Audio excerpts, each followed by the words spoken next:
An elderly woman walked into a large department store and approached a salesperson.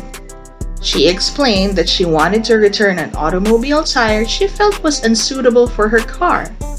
The salesperson discovered that she had been a long-time customer of the store and that she and her friends spent much of their time there. But she said she was unhappy with the tire she had purchased. The salesperson was surprised, but asked if she had the tire with her. She told him she had the tire in her car, but that she had lost the receipt. "Well, that's not a problem," the salesperson said after a moment of thought. "You can return the tire. Would a store credit be okay?" The woman agreed, and the salesperson gave her a store voucher for the full value of the tire. You may think there's nothing extraordinary about how this particular salesperson handled the situation. After all, he worked it out so that the woman would still end up spending her money in his department store. And she would probably tell her friends how fairly and respectfully she was treated there. So it was just good business, right? Well, yes, but there's something else you should know.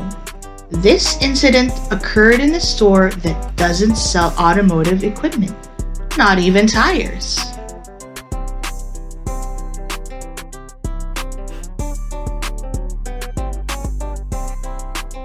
This is the kind of story that Jesus might have told.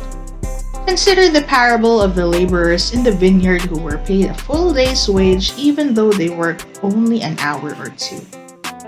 Or the story of the prodigal son, who received a gala homecoming party even though he had been selfish and rebellious. Those are grace stories. Stories about people who received good things they didn't deserve. Sometimes you may want to believe that if you're good enough, you can earn your way to heaven and eternal life. On the other hand, you may worry that God will never let you into heaven because you've been so bad. But that's not how grace works. Grace is not about what you've done in the past or what you can do in the future.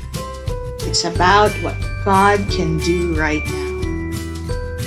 Just as the store salesperson gave the elderly woman some credit because he could, so God credits us with eternal life because He can. He loves us and will do anything He can to make it possible for us to draw near Him. For God so loved the world that He gave His one and only Son, that whoever believes in Him shall not perish but have eternal life.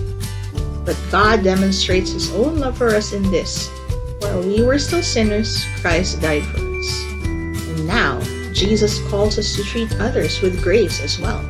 Hey, if a department store can do it, so can you.